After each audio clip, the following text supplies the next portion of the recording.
Have you guys heard of this creator right here? His name is Zenkai Goose. I just recently discovered. He has fantastic videos. I really want to watch this video with you guys. This video is called What Happened to the Ninth Generation. Kind of a long video. It's 22 minutes. What he means by the ninth generation is obviously you see the consoles back here, right? The PS5 and the, what is that? The Xbox Series X? Is that what we're calling it? But let's watch this video. We've designed the most consistently powerful next generation console. And we built state-of-the-art platform technology to allow every developer to realize their full vision. Where are the games at? Where are the games? Where are the games? It's dry. Where are the games? I kind of keep waiting for them to do their thing.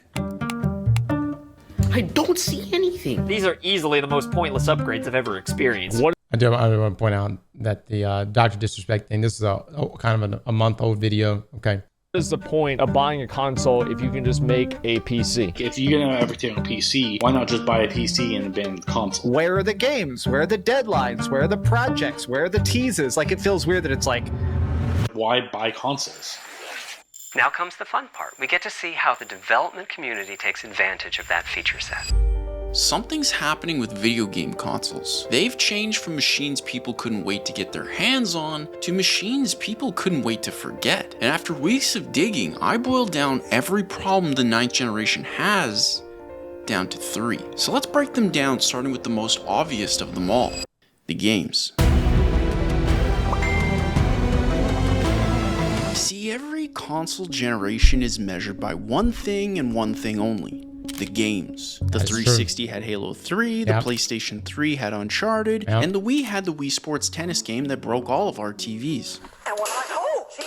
But unlike the previous generations, the PlayStation 5 and Xbox Series X technically have way more games than any other console in history. Every week a new indie game releases, there's backwards compatibility for almost any game that you can think of, and if God forbid those older games didn't play well, well then there's a pretty good chance it's been completely remade. So then why does this generation feel like it has nothing? How does that make any sense? Well, the answer starts getting more clear when we look at every hit this generation's had so far. There's a problem. Do you see it?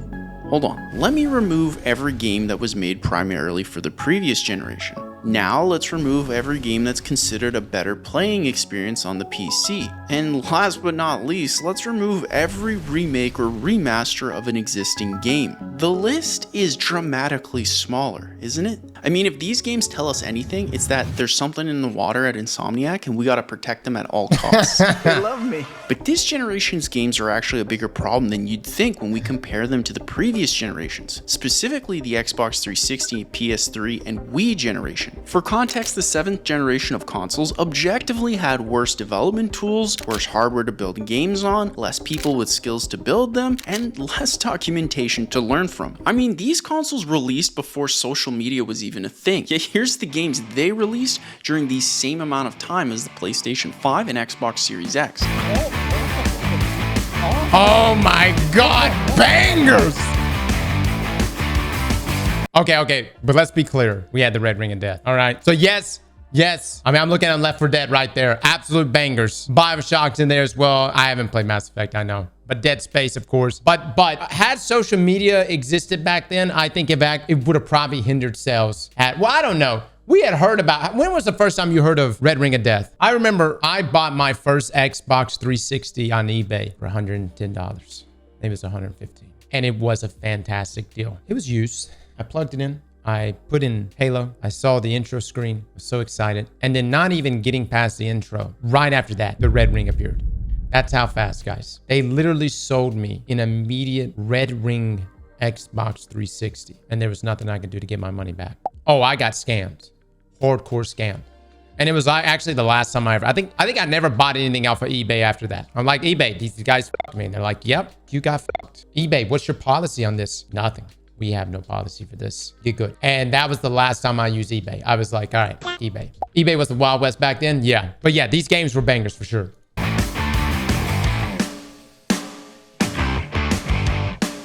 That's pretty wild, right? You see, back then, every game was made solely for that generation of consoles without remakes, and you could forget about a PC port back then. I mean, that just wasn't a thing. Because during that time, Steam is just getting started, Blizzard makes like one game every decade, and Microsoft is pushing the insanely buggy games for Windows Live.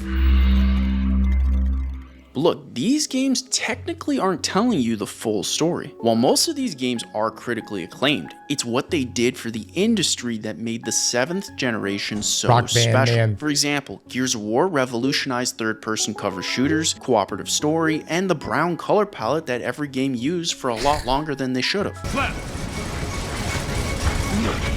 Wii Sports revolutionized motion control. Dude, I remember. Hold on. I just want to go back to Gears. So it was, I think it was 2011. My roommate and I bought like all the Gear games and played them all the way through. And God, they were so good, man. So damn good. But you guys should definitely play this. It's really, really good. Like it really, really is. Some of you may not like it. I see, but I really liked it a lot. Longer than they should have. Wii Sports revolutionized motion controls made accessible for a brand new casual audience. Technically, because of the Wii, anyone could play games now. Rest in peace to all the TVs out there.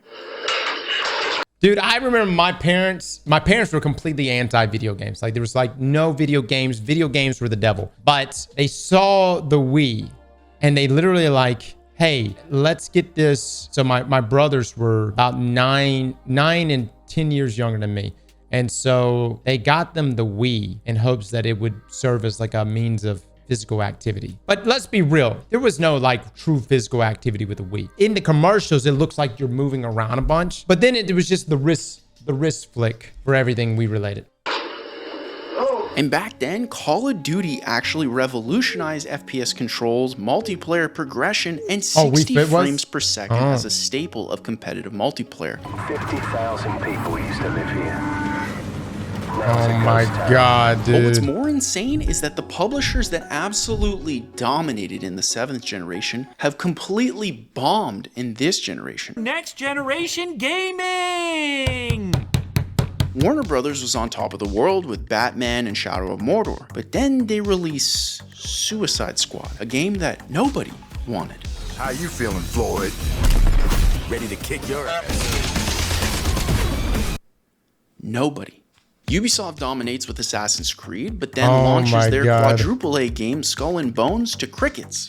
Like that game came out 2 months ago and no one's talking about it. It's already probably half off. Let me just say this about Ubisoft. I remember the first time I played Assassin's Creed. It was like 2010, so I was definitely late to the game. But I picked up the second one actually, and I started playing it. And you know a game is good. You ever like pick up a game and you're like, I'm just gonna play 30 minutes of it. I was like, I'm gonna play 30 minutes, maybe an hour. I didn't know the mission structure. I was like, I'm gonna play like whatever the first mission of it is. I didn't sleep that night.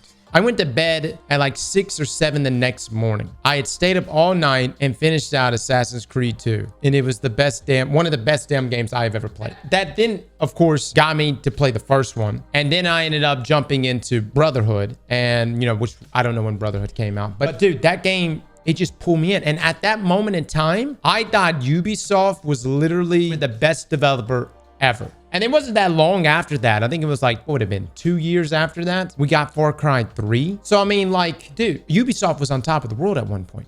They were literally on top of the world. Activision revolutionized multiplayer gaming with Call of Duty, a grounded military game, but now this is Call of Duty. You could be the king, but watch the queen conquer. Why?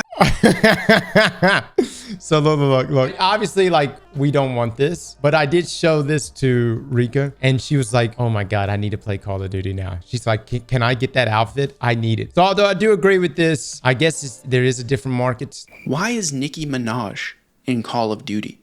The war game. Money! Also, Microsoft, the single biggest video game publisher in the world right now? Well, they launched Redfall completely broken, Starfield completely empty, Lionhead Studios completely fired, laid off 4 more companies during the making of this video. You what? And released 3 buggy, incomplete Halo games in a row. And they all hurt. Every single one of them hurt me. quite significantly. So here's the $1 million question, if not $1 billion. What the heck is happening with video games? Well, you see, the simple answer that gains a lot of social credit these days is making games is hard. Making games is hard. Making games is hard. Making games is hard. Making games is hard. Making games is hard. Now, using my personal experience in the software development field, I've been doing it for like 10 years, I can't argue that the process is difficult. But I can argue that these companies seem to have no idea what people actually want to play. And when we look at the games through that lens, we can start to see why we're getting so many remakes of games that were so successful before, so many live service Destiny or Fortnite clones, and why so many games are made for the previous generation with a higher install base first instead of the new consoles we spent $600 of our hard-earned Canadian money on. They weren't cheap, guys. Maybe we start building for them. Just throwing that out there. Now, it might be because I love video games or because I'm Canadian and thus genetically predisposed to helping people come back stronger. That's that Zenkai in me, baby. So video game companies, here's some feedback that I'll give you free of charge. Ditch these consoles. No one thought the Xbox One was going to make it 2 years, let alone 11. Just take it out back to the farm, make it look at the sunset, do what you need to do. We're all on the same page. No one's going to be there and going to be like, no, please, no, not the Xbox One and PS4, no, I love them so much. Bring them to the farm. You see, it's time to make games that people actually want. We're talking a non-live service Batman game, an Assassin's Creed Black Flag 2, an actually good Halo game. He's fun, I like him. Or just look at what's popular in the mod scene and you'll get a hit. It's actually surprising how little companies do this. I mean, dude, that is actually such a great suggestion. See what the modding community is doing and what's popping off, and you could draw a lot of conclusions from that. Matter of fact, hire some of the people in the modding community to then jump on the whatever new game you may be working on or existing games. It worked for Dota, it worked for Team Fortress 2, it worked for Battle Royale, it worked for Counter-Strike, and all the gaming companies are like, we should make a Fortnite or a Destiny clone. Suicide Squad. Why? Money! But unfortunately, the lack of next generation games is just the first problem, because these consoles make playing games kind of difficult. Dude, how is my timing that bad? How?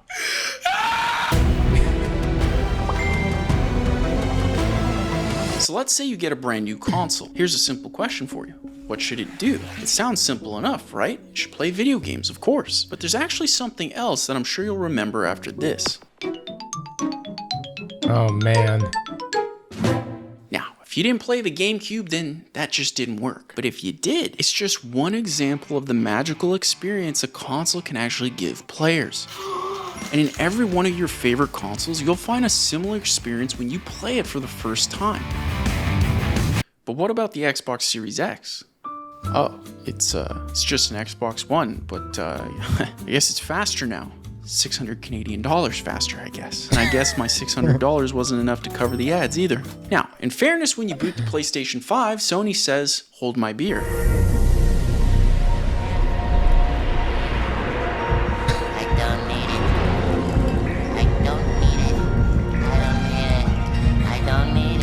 That was like every single PlayStation merged into one super PlayStation, and I loved every second of it. But look what happens when I pop in an extremely expensive 90 Canadian dollar next generation physical game from this incredibly sad and empty plastic box into each console. Yeah, the game needs to install gigabytes of data or download larger and larger patches before you can even get a chance to play. So then you think to yourself, well, okay, I guess while I wait the mildly frustrating 30 minutes for this game to be ready, I can just, play one of the digital games that I already own. But then you find out that when you do that, the network speeds of your consoles are dragged into the frozen depths of HE double hockey sticks. So then you think, fine, okay, alright, I'll just play another game today and take the hit on the network speed so I can play the new 90 Canadian dollar next generation physical game from this empty plastic box tomorrow.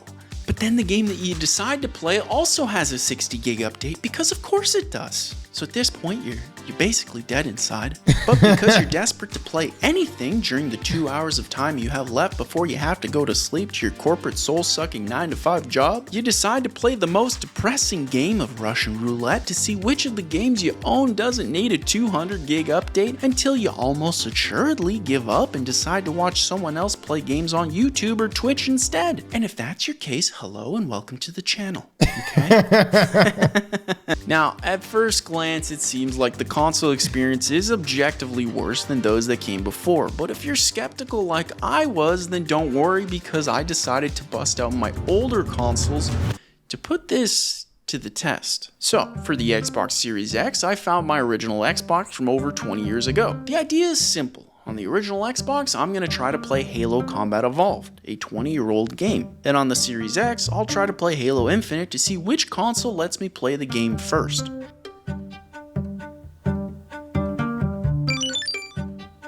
Wow.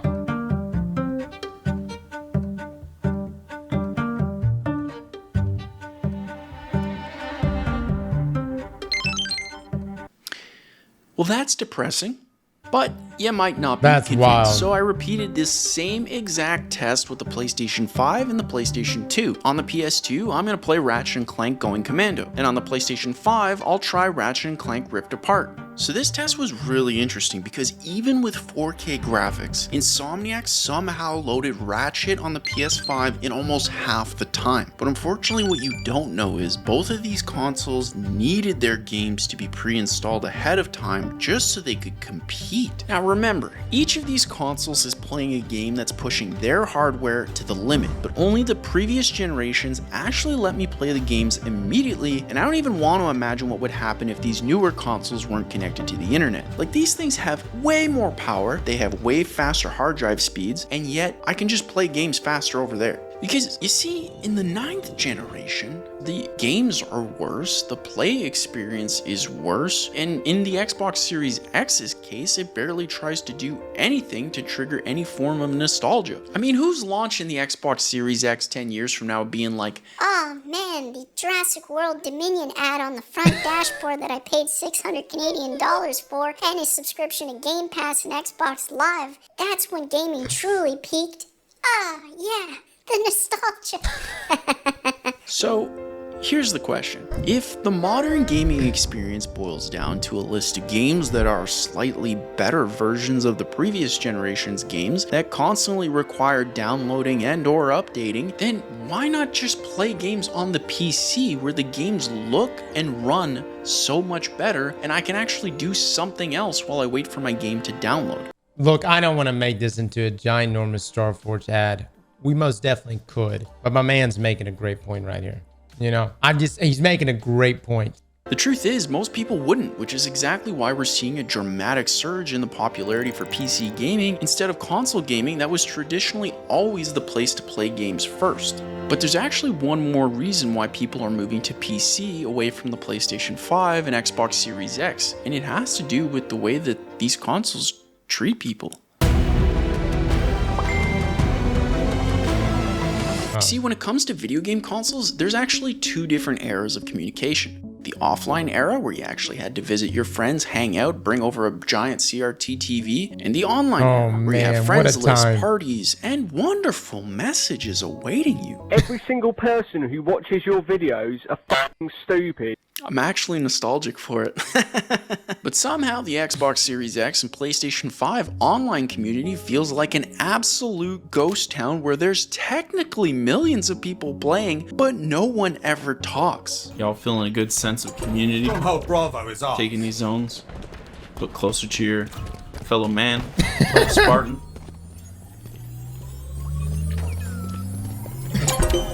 Your team. I love it. So, let's go back to 2007 to see just what the heck happened. Okay, it's 2007, and for some reason we talk like this. Broken, weird, Canadian, British accent.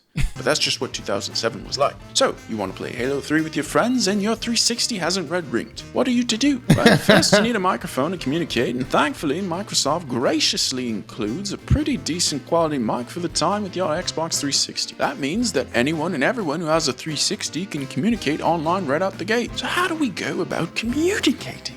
Well, it is 2007, so communication software is, I'll be blunt, it's terrible. Skype is probably the best out there, but us Canadians, well, we were using MSN Messenger.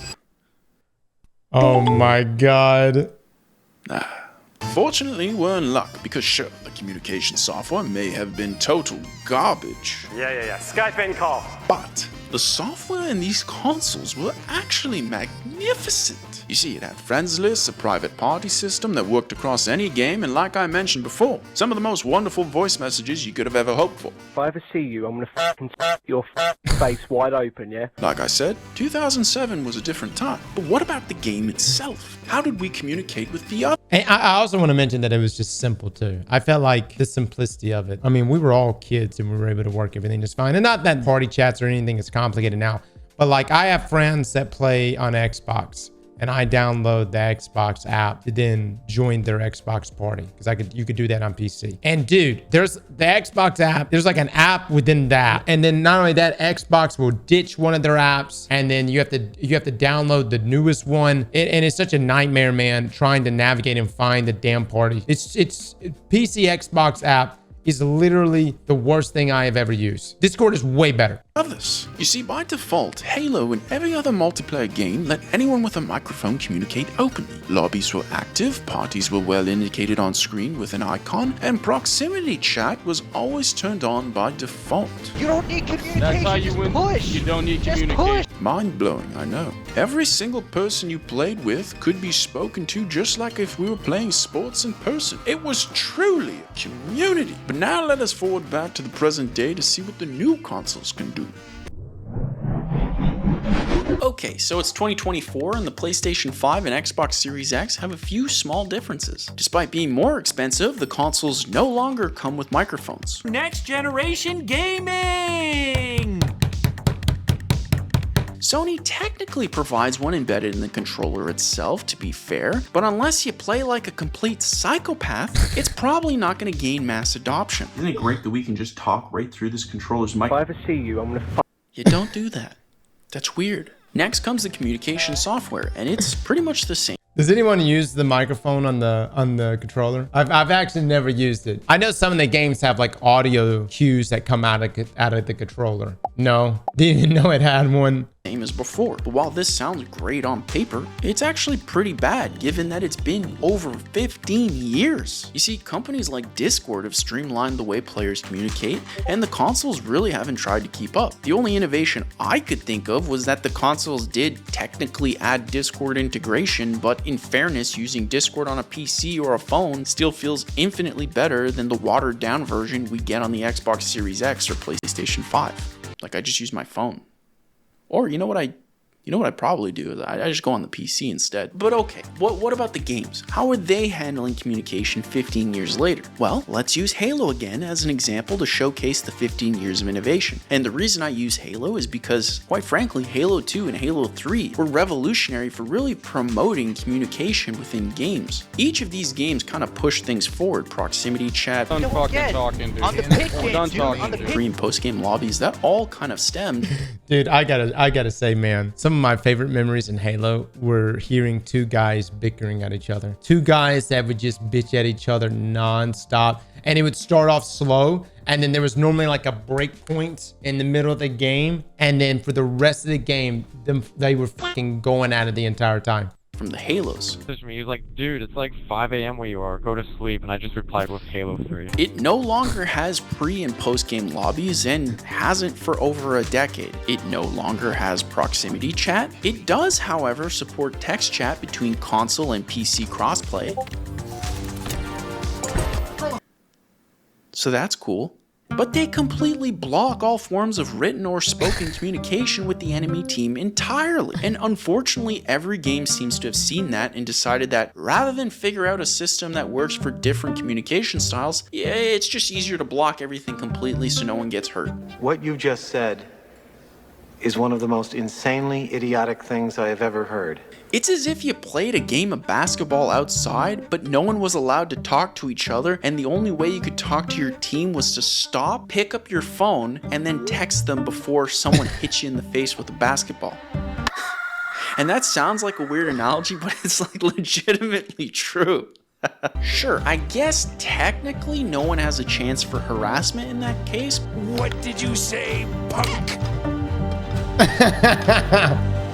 But it kind of loses a lot of the humanity in the process, don't you think? Look, I love video game consoles, their reveals, their launches, and what they do for the industry. Some form of connectivity is called Xbox 360. Right. So stick with 360, that's your message? Each one defined a specific part of my life, and I'm pretty sure it did for you guys too. But the honest truth is that the 9th generation consoles are just overpriced, poor gaming experiences where the games are held back by less capable machines, corporate greed, and a censored online environment in a world where if I spend a couple extra $100, I get all of that and more on a PC. The market is basically being forced to go elsewhere.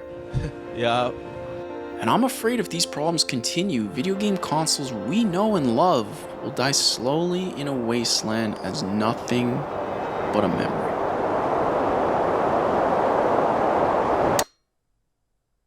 Except,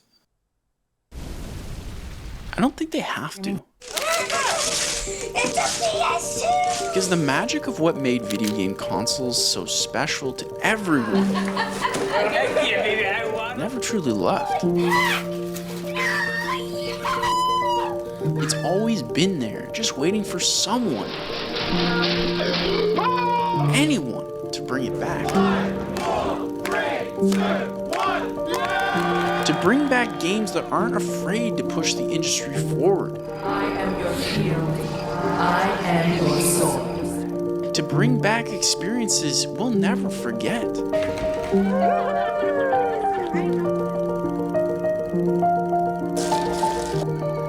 And to put players first as a community anyone can play in. Am I here? If you haven't left yet, I would advise that you sprint. Xbox 360! For the PlayStation 2.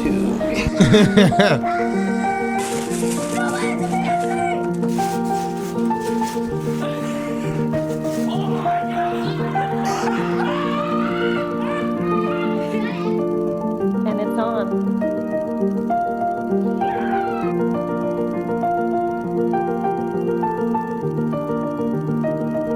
It's just one big social gathering, uniting people all over the world for, love of games.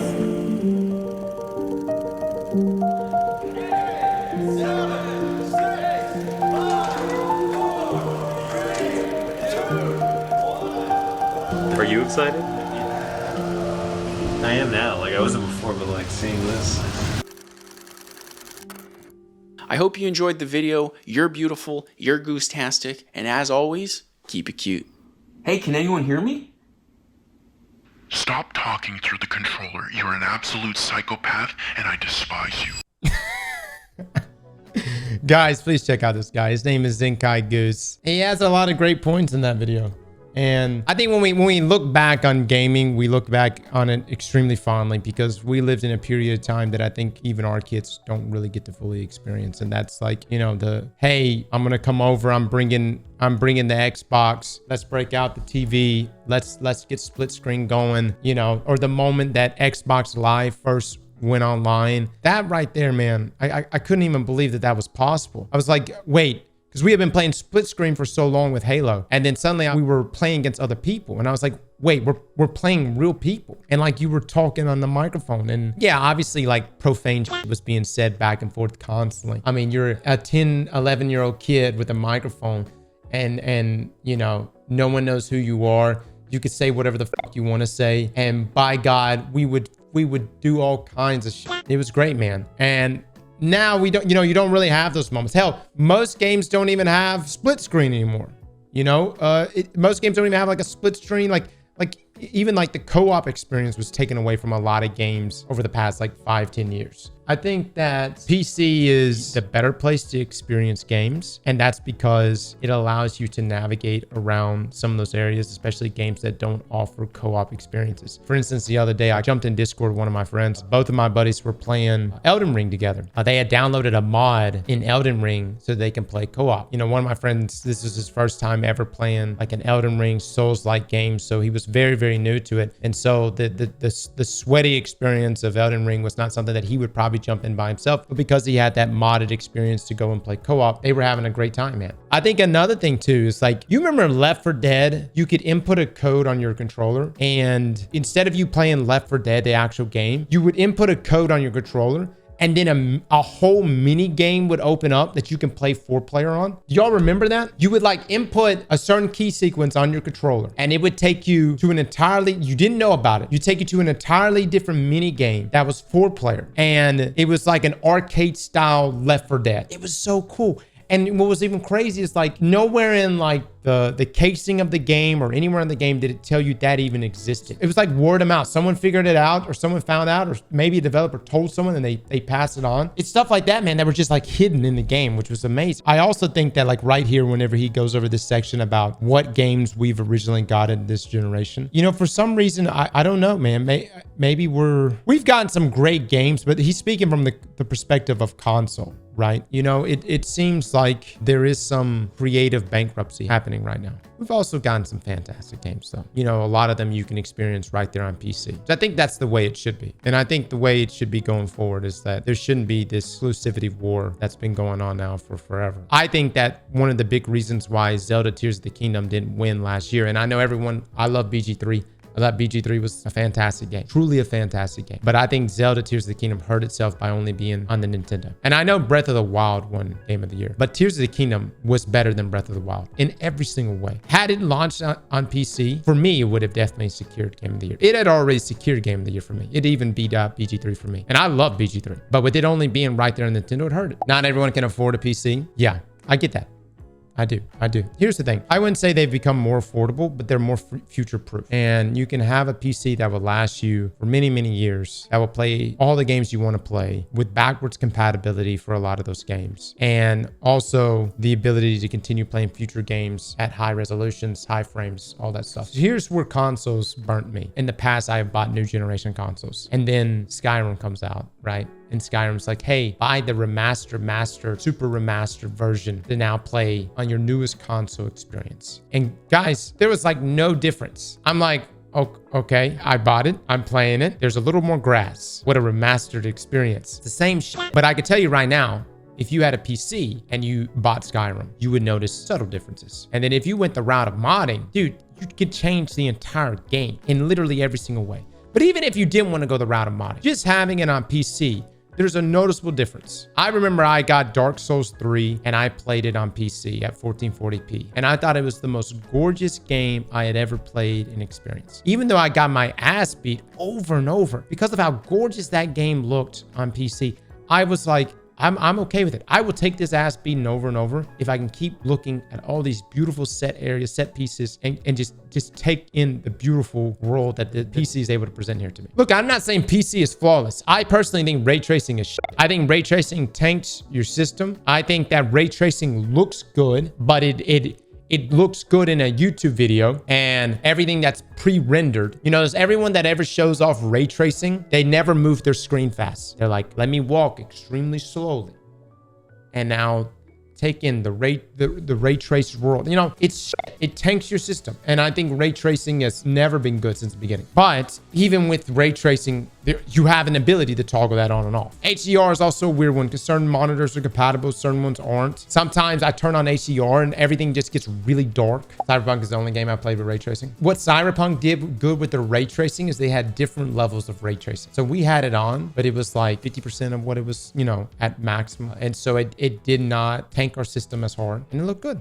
It looked good. But everybody's like talking about like a PlayStation 6 or the next Xbox. Dude, do we really have that many games that have defined the 9th generation as is? So we bring in a new generation of consoles. I don't even feel like the 9th generation has really taken off with games. PS6 won't come out till 2030. No, I thought the speculation was it's coming out in 2027. 5090s are coming in the end of the year. And I tell you, when it comes to PCs, guys, I skip generations. I skipped the 2000 series. I went from a 1080 to a 3090. I'm probably not going to do a 5090 unless it's like sponsored with StarForge. I'll probably skip this next generation. The 4090 is fine for me. You know, whether it was 4090, 4080, or even 4070.